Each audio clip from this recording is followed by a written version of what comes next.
So just for anyone who's not heard this teaching from me before, the basic premise is it's impossible to feel sadness without the belief that you are lacking something or have lost something. So the death of a loved one, all the things you mentioned are different forms of lack. So lack and sadness go together. From there, if I'm lacking, that implies maybe I can fulfill that lack out in the world. I can go win pleasurable outcomes and fulfill this aching hole I feel in myself. And that's what creates attachments, is we attach and cling and chase things. Why? Because we believe they're going to fulfill us. And so I call that outcome happiness, that happiness comes from outside and outcomes. So what happens whenever an outcome or a desire or goal gets blocked? So we get angry, we get frustrated. So anger and attachment always go together. And then if I can fulfill my lack by winning outcomes in the world, I must be the one who's in control of life, right? I'm the one who does it all. And the belief in control is what causes all emotions of fear. And the best way to see this is if you've ever had a panic attack, or if you think about somebody who's had a panic attack, like what is the core fear happening there? It's always some kind of loss of control, right? I can't breathe, or there's nowhere to go, or something like that, that causes this panic, this overwhelm. It's I'm not in control anymore. So whenever the ego concocts this belief that it has control, it feels really good to think you're in control, right? We call that pride, and it feels good for a while, but it always comes with a consequence, because at some point, and usually sooner rather than later, life is going to take that control from your ego and say, now how do you like it? And ego's going to flail and scream and go into that, fight, flight, freeze mode. So even those three kind of animal instincts, flight, fight, and freeze, are like the primordial roots of those three emotions: sadness, anger, and fear. Sadness is like the emotional flight response when we want to escape from our pain, but don't feel like we're just always running away from pain is kind of how it feels, right? That's sadness. Anger is obviously fight, and then fear is obviously freeze. So we have flight, fight, and freeze. So we see that these beliefs are incredibly ancient sensations that trace back billions of years into the animal kingdom and who knows how far back, right? And they just have kept getting modulated over time as evolution or whatever has continued. Now in the human being, who has not just the lower two chakras like animals do, but we human beings have all three of the lower chakras in activation from birth.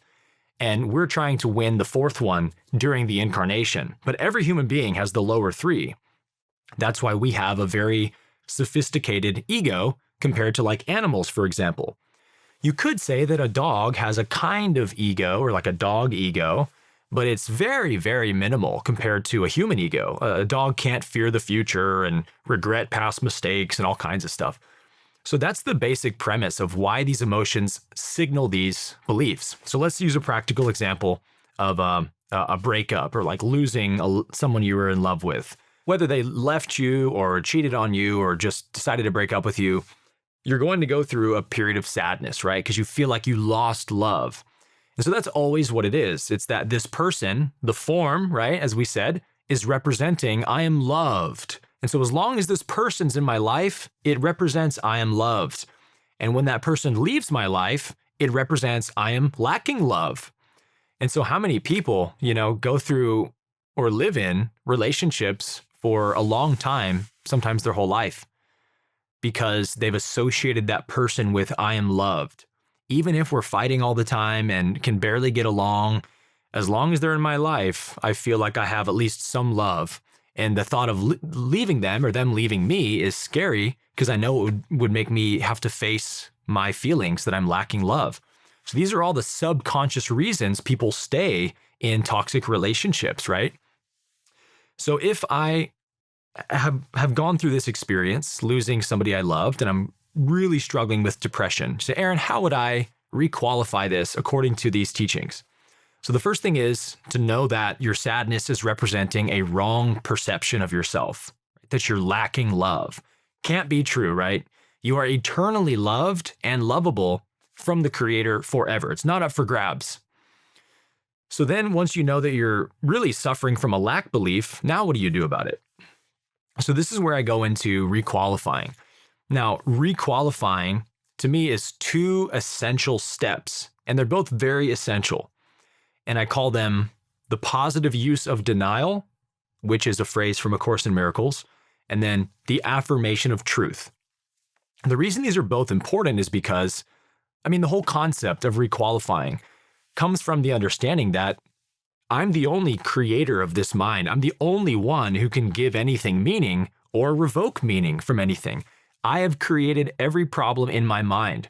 Or as the Course says, I have given everything all the meaning it has for me.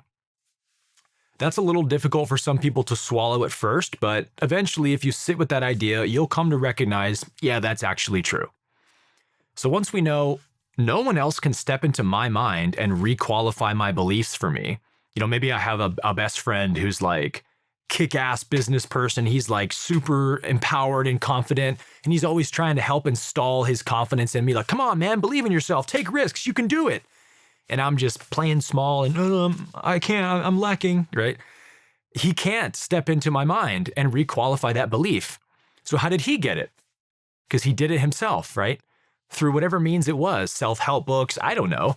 But he forged his own confidence. He qualified it to get him to the point where he's living the life he lives. So everyone listening to this has already been qualifying and requalifying their thoughts from childhood. We're all doing this. We just don't know we're doing it.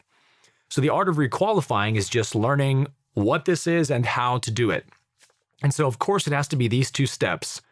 You have to positively deny the false belief and then affirm what is true in its place.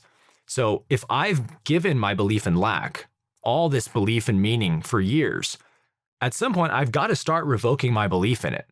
And now this is where it gets tricky with spiritual bypassing, is you don't want to just make this some robotic technique that you think will work if you just do it.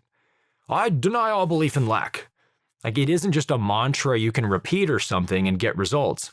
It has to be a real philosophical insight that you contemplate and question the nature of lack and always find it to be an unreality, right? And so you can, from that understanding of, no, this is, although it appears to be real, it isn't fundamentally true. There is no lack in God's universe. God is infinite abundance itself. God cannot lack, and therefore neither can I. There's only one being here, right? So from that understanding, you can positively deny the false belief. And so the reason it's phrased like that is because whenever you do this step, it should feel positive. It should feel expansive and good. It shouldn't feel like you're fighting something. Like, you can't fight an illusion. So you shouldn't feel like you're fighting something. You can't punch a ghost in the face, right? It's just seeing what's really true. And so, if you go through the affirmation of something like, I deny all belief in lack, and I affirm that only what I don't give can ever be lacking. That's like a really simple, quick example of requalifying.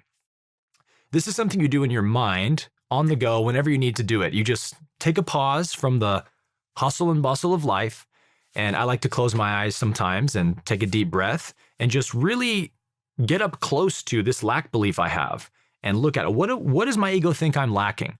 And this is the one of the important steps in requalifying. Whether it's lack, attachment, or control, you have to ask the fundamental question, what do I believe I'm lacking? What am I attached to? What am I trying to control? And let your emotional guidance system and your inner being show you the answer to that. And so if it's lack, it'll say, oh, I'm lacking love because I just got dumped or whatever. So then, once you understand what it is you think you're lacking, the essence, not the form, then you requalify from that understanding. And so it should feel good to deny that you are not lacking love, but you just need to start giving it more. So it should always feel like a positive experience. And the caveat that comes with that is that sometimes you're feeling really down. Yeah, none of us can control when we're going through a really heavy emotional process in some form. And so sometimes my students will say like, well, Aaron, what about when I'm just absolutely overwhelmed with existential depression or something? It feels impossible to have a positive experience of anything. So how can I do this requalifying? And what I'll say is, you don't necessarily need to feel some expansive emotion, although the more positive you feel, the more successful it's going to be, meaning the more positive the emotion that you feel in response to this, the more it's going to depolarize the negative. So that is true, but You don't need to have some explosive, blissful emotion to successfully requalify your beliefs. Even the slightest feeling of release, or even the slightest lessening of the contraction, constitutes a victory. Because, by the way, using these terms negative and positive, it's important to qualify what we mean, right? Negative doesn't mean bad, positive doesn't mean good. Negative and positive refer to their functions. So what is negative is contracting, inward moving, magnetic, absorbing, and so forth. And what is positive is radiating, expanding, outward moving. So we are all trying to become more positively polarized, which is the giving and receiving state. But the ego is a negatively polarized thought system in your mind, and it can only function on that basis. So another one of the definitions I sort of correct at the beginning of the book is that, you can't get rid of your ego. You just need to have a healthy relationship with it. You need to develop a healthy ego. And I get what people mean by that, but metaphysically speaking, it's totally inaccurate. Your ego can't transition from one polarity to the other. It can't become a good guy or something. It's here to play the role of the villain. And so you defeat the villain or you don't, but the villain doesn't turn into a good guy. And I know we're using a little bit of obtuse language here, but it's all metaphorical. But so negative just means contracted. Ego is always seeking to contract your energy because that's how it gets power over you. So when we requalify, even just a little release of that contraction, I just feel a little bit less negative, is also a victory. We have to let our emotions show us the truth because we're dealing with our subconscious mind, All of this information is unavailable to our conscious thinking mind. So you can't go through this like a mental process and be like, do I think I did it? Yeah, I think I did it. It's not a good way of going about it. You have to feel your way through it. And the whole practice of requalifying is really simple. It's just predicated on connecting to what's actually true in reality. Even if my mind doesn't fully believe it yet, a lot of times we're in a halfway space, a liminal space, where a lot of me still believes lack is real, but a deeper part of me knows it's not. Cool, meet yourself there. Just start there. And as you daily, moment by moment, keep requalifying your belief in lack. Every time you feel sad that you can take advantage of, pause, go within, connect to what is it I think I'm lacking right now? Purpose, a future, hope, something like that. Okay, then let me start giving that. And the giving is the final step in the requalification. So it's we don't want to just see what's true and deny what's not true. We then want to actually go a step further and act on what's true. So it's not enough to just say, well, only what I don't give can ever be lacking. That's the truth. It's yeah, it is. But what are you going to do about it? Are you going to act on it now? Are you going to start giving that essence? And so that's the final step of requalifying, is to actually act upon the truth. Because when it comes to how we talk to the universe, right, how we have relationship to source, we only have these three things. We have thoughts, we have feelings, and actions. And each one of those kind of carries a different karmic weight to it, so to speak. Thoughts being the subtlest, carrying the smallest karmic consequences, feelings second, actions third. The strongest karmic impact is what you do in reality. Because what you act upon, how you live, reveals what you really believe at the end of the day. So the universe is waiting for you to act on what you believe and not just keep saying it to yourself. So that's important to know. So if I think I'm lacking love because I got broken up with, then if I want to heal from this breakup, I should start making it a priority to be more loving to people and make other people feel loved in my presence. And it does something really powerful when you do this that I think it's very easy to not notice. But interacting with other people makes the strongest impact on your psyche, right? This is another kind of teaching from A Course in Miracles, is that heaven is entered 2 by 2. The only way I can actually get to the kingdom of heaven is through the person right in front of me. So when I start treating my interactions with people as the most important thing in my life, when I really prioritize how do I show up in relationship to other people, that's the most powerful way of all to requalify your thoughts. Because you're no longer just sitting in a vacuum by yourself in your room or something, going through these mental processes, which is very good and you should do it. But the final culmination of it all is embodiment.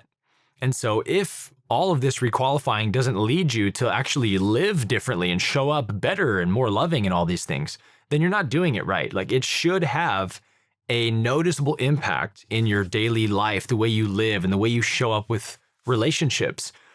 And so if I know that the best place to give what I feel I'm lacking is other people, then you naturally just start taking advantage of it. And you very generously and gratefully become a very loving person to others. And you look to make every interaction with other people like a sacred and holy interaction. Almost like, when you're with other people, the place you stand is holy ground. You want to take the best opportunity you can to capitalize on that. And if I can see the person in front of me as not lacking, as not separate, and all of that, then that is the most powerful way to heal my mind of my belief in lack. Because this is one of the functions of the mind, is that whatever perceptions you hold about yourself are applied universally to everybody. So we call that judgment, meaning whatever standards you try to hold other people to, your mind will have to hold you to as well. And we normally don't see this, right? When we judge other people for being stupid or lazy or whatever, it feels good. Yeah, ego loves to judge people because I'm better than them. I'm not lazy. But that's all your conscious mind, right?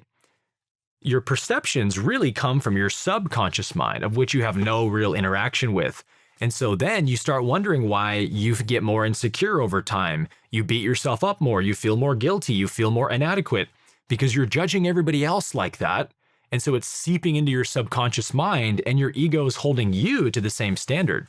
So again, whatever you give is what you will receive. Jesus said that in Luke 6:37. Forgive and you will be forgiven. Judge and you will be judged. Condemn and you will be condemned. For the measure you give will be the measure you get back. Word for word quote from Yeshua. He understood this principle, right? Even 2,000 years ago.